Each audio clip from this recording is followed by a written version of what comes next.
Salut tout le monde, j'espère que vous allez toutes et tous très bien. On se retrouve aujourd'hui pour une vidéo un peu particulière. Je vais répondre à vos questions les plus fréquentes. Et oui, vous mettez pas mal de questions sous les vidéos, certaines se recoupent, et bien c'est exactement celle-là qu'on va traiter aujourd'hui. Avant de commencer, pensez à vous abonner à la chaîne, car ici, vous le savez, on traite tous les sujets concernant les bandes élastiques de musculation. On démarre directement avec la première question qui nous vient de Marshall D. Teach. J'espère que je le prononce bien. Alors Marshall, il s'interroge sur le fait que les élastiques ont tendance à se desserrer un petit peu dans le temps. Je vous lis sa question. Cependant, du fait que ce soit des élastiques, au fil des séances, ne vont-ils pas s'user et perdre en résistance?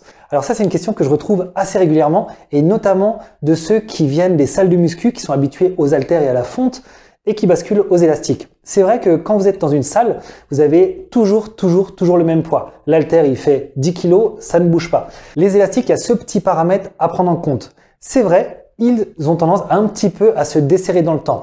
Moi, ce que j'ai pu constater, c'est que c'est plutôt à l'échelle de 3 mois ou 6 mois d'utilisation qu'on va sentir une différence. Est-ce que c'est problématique pour autant? Non.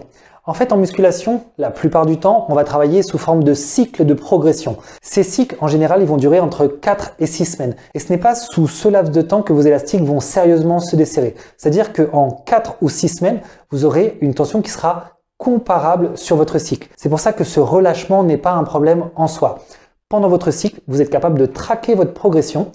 Et ensuite, quand vous passez au cycle suivant, eh bien tout simplement vous reprenez de nouveaux repères en considérant que l'élastique s'est un petit peu desserré auparavant. Donc on oublie ce qui a été fait avant, on repart sur des nouvelles bases et sur les 4 à 6 nouvelles semaines, vous aurez une tension cohérente. Cette façon de traquer sa progression aux élastiques, je vous l'ai détaillé dans une vidéo assez récemment, je vous la mets juste au-dessus pour rappel. Vous pourrez voir qu'avec même ce petit desserrement de l'élastique, ce ne sera pas un problème pour arriver à vos objectifs. Bien sûr, il y a un petit facteur supplémentaire à prendre en compte, c'est la qualité de votre matériel. Évidemment, si vous achetez des élastiques bas de gamme, ils auront tendance à s'user beaucoup plus vite, à se desserrer, voire à casser prématurément. Donc faites attention à veiller à la qualité et non pas que aux critères prix. La deuxième question, elle est dans le prolongement de la première. Celle-ci nous vient de Wevern. Il nous demande, est-ce que l'élastique peut rompre? J'ai toujours cette peur quand je l'utilise, je force pas comme un ouf, mais j'ai l'impression que ça peut vite partir. Alors ça aussi, c'est une question qui vous tracasse énormément. Je le vois à travers les commentaires. C'est moi-même une question qui me préoccupait pas mal au tout début. C'est vrai que dans certains cas, on a l'élastique qui va nous frôler le visage ou bien qui va être sous une forte tension lorsqu'on effectue un mouvement avec beaucoup de puissance. Alors là-dessus, à nouveau, je tiens à vous rassurer. Les élastiques sont faits, en tout cas pour ceux qui sont de bonne qualité, en latex. C'est une matière 100% naturelle et qui est réputée ultra flexible.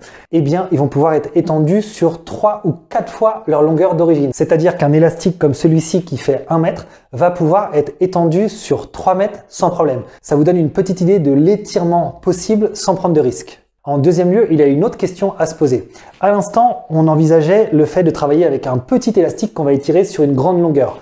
Mais dès que vous allez travailler avec beaucoup de force, beaucoup de puissance, la plupart du temps, vous allez être sur un minimal élastique large ou XL ou XXL. Là, ce sont des élastiques larges qui nous donnent un fort répondant. Ce ne sont pas le genre d'élastique qu'on va étirer sur une grande longueur puisque dès qu'on va les étirer un petit peu, on aura tout de suite une charge élevée. Donc ici, avant de les étirer x3, on aura de quoi faire. Au-delà des élastiques, la sécurité va également passer par la qualité de votre encre de porte. L'encre de porte, vous savez ce que c'est? C'est ce petit objet qu'on glisse dans la porte, on referme et ça nous crée un système de poulie. Assurez-vous d'avoir une encre de porte de qualité parce que si c'est elle qui lâche, c'est la même chose que l'élastique. Là, vous le prenez directement dans la tête. Mon conseil, et ça j'y reviendrai dans une autre vidéo, c'est de prendre une encre avec une partie en mousse vraiment large pour qu'il soit bien calé et que ça n'abîme pas du tout votre porte et d'avoir une boucle renforcée à l'intérieur qui permet justement de résister à une forte charge. On enchaîne avec une autre question très intéressante que nous pose Hervé Fouata. Cette question, elle concerne le développé couché. Vous savez, j'avais fait une vidéo de comparaison entre le développé couché en salle de muscu et les pompes avec élastique. Eh bien, Hervé nous dit, tu peux mettre 150 kg au développé couché sur la barre. Par contre, avec un élastique, tu ne pourras pas tirer 75 kg avec chaque bras. Alors, je vois tout à fait ce que veut dire Hervé, Mais il y a une petite confusion entre les deux mouvements. Quand vous êtes sur un développé couché en salle, vous êtes donc couché sur le banc et 100% du poids va provenir de la barre et des disques de fonte. Quand vous êtes sur des pompes avec élastique, ça sera pas tout à fait pareil. Ce qui se passe, c'est que quand vous êtes en position pour faire des pompes, vous aurez une partie de votre poids de corps qui va déjà s'ajouter à la charge. Cette partie représente 65% de votre poids du corps. Donc moi, pour vous donner un petit exemple, je fais aujourd'hui à peu près 90 kg.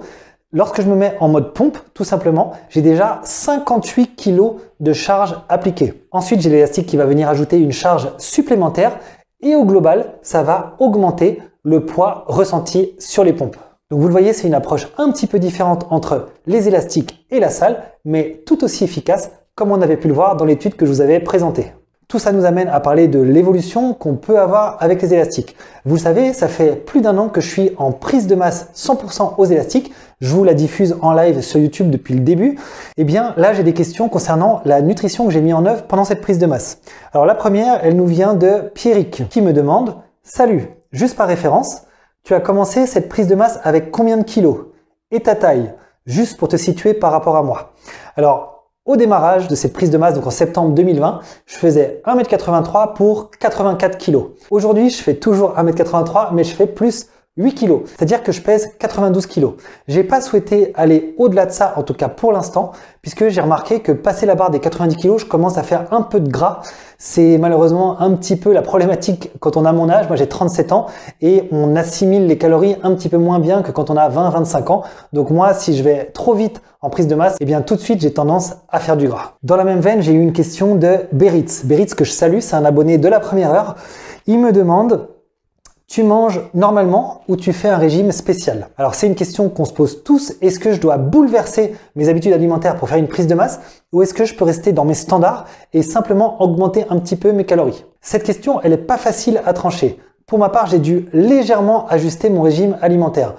Historiquement, j'ai toujours mangé plutôt équilibré, c'est-à-dire de la viande ou du poisson, un peu de féculents, ça pouvait être des pâtes ou du riz, et des légumes. Mais depuis que je suis en prise de masse, j'ai dû augmenter légèrement ces quantités et surtout j'ai dû ajouter des collations. La première d'entre elles est destinée à m'apporter de bonnes sources de lipides. Donc ici, je vais consommer essentiellement des amandes. Je vais de plus ajouter 2 ou 3 carrés de chocolat noir. C'est également une bonne source de lipides et surtout, en termes de goût, ça m'aide vraiment à consommer ma grosse poignée d'amandes que j'ai du mal à consommer nature. Ma deuxième collation va, elle, plutôt être orientée glucides. Je la prends généralement en post-entraînement. Ce sera un grand bol de flocons d'avoine auquel je rajoute des petits raisins secs qui me permettent, là encore en termes de goût, de pouvoir finir ma ration. Ça nous amène justement à parler du fait que c'est pas toujours évident de consommer suffisamment de calories. Et là, à nouveau d'ailleurs, c'est Beritz qui nous pose la question. Il nous explique: j'ai du mal à prendre en masse car je suis toujours en déficit calorique.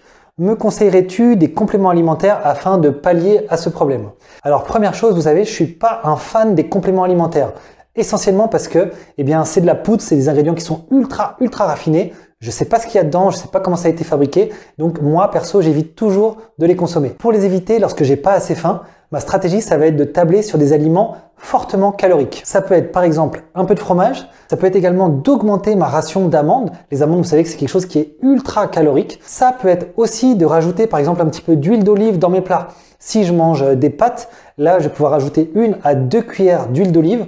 Une cuillère, c'est à peu près 100 calories. Donc vous voyez, on peut augmenter très vite la richesse de sa nutrition naturellement. En dernier recours, et ça m'arrive, parfois je consomme une part de gâteau. Généralement, je vais privilégier les flancs. Il y a pas mal de protéines et en plus, ils sont un peu moins gras que la plupart des gâteaux qu'on trouve en boulangerie. Donc pour résumer, je suis convaincu que chacun d'entre vous peut arriver à atteindre son total calorique sur la journée. Il faut juste trouver quelques petits stratagèmes et si on devait donner une proportion de bonne bouffe comparée à la malbouffe, essayez d'être au minima à 3/4 ou à 80% de bonne bouffe, des bons nutriments et 15, 20, 25% maximum de malbouffe. Prochaine question, ça nous vient de Laure. Laure qui s'interroge: je voudrais savoir si un entraînement est efficace pour une personne assez maigre. Eh bien, absolument oui. Que vous soyez un petit peu maigre ou bien au contraire que vous soyez en surpoids, l'activité physique de façon générale, ce sera hyper bénéfique. Qu'est-ce qu'on travaille? Quand on fait du sport, ce sont notamment nos muscles. Donc ne pensez pas qu'en étant maigre, on travaille les os, c'est pas eux qui vont travailler. Dans tous les cas, ce sera votre structure musculaire qui va permettre d'accomplir les mouvements. Maintenant, si vous êtes dans un objectif de performance pour soulever des charges de plus en plus lourdes, là, il va certainement falloir manger un petit peu plus que d'habitude pour donner à votre corps l'énergie dont il a besoin pour atteindre cet objectif. Pour finir, je vais vous lire un dernier commentaire qui, pour moi, résume absolument tous les avantages de la muscu aux élastiques. C'est Franck Goulu qui m'avait contacté directement sur Facebook et qui s'est mis aux élastiques. Qu'est-ce qu'il nous dit? En fait, il sortait d'une séance triceps. Il me met « Hier, j'ai fait triceps, 3 exos, pas un gros investissement en temps, mais alors ça brûle ce matin. En résumé, j'ai les mêmes résultats qu'en salle, mais en moins de temps, et mes articulations cervicales et lombaires te disent merci car beaucoup moins de poids sur le corps, mais plus de tension sur les muscles. » Bah, c'est exactement ça, peut-être le plus gros avantage des élastiques. Les élastiques vont préserver vos articulations. Au lieu d'aller vous tuer en salle à petit feu, alors pas pour tout le monde, il y en a qui vont arriver à bien résister dans le temps, mais souvent il arrive qu'on développe des pathologies, que ce soit aux épaules, aux coudes, aux genoux, aux hanches, ce qu'on va généralement éviter avec les élastiques. Le fait que les élastiques ont une tension progressive, c'est-à-dire faible en bas lorsque l'articulation est elle-même vulnérable et plus forte en haut quand on a le muscle et l'articulation solide, c'est ça qui va vous permettre de préserver votre corps sur le long terme. Voilà tout pour aujourd'hui, j'espère que toutes ces réponses vont vous aider à améliorer votre entraînement. Si vous avez d'autres questions, bien sûr, allez en commentaire et je tâcherai d'y répondre le plus vite possible. Et pour l'heure, je vous dis à très bientôt pour une prochaine vidéo.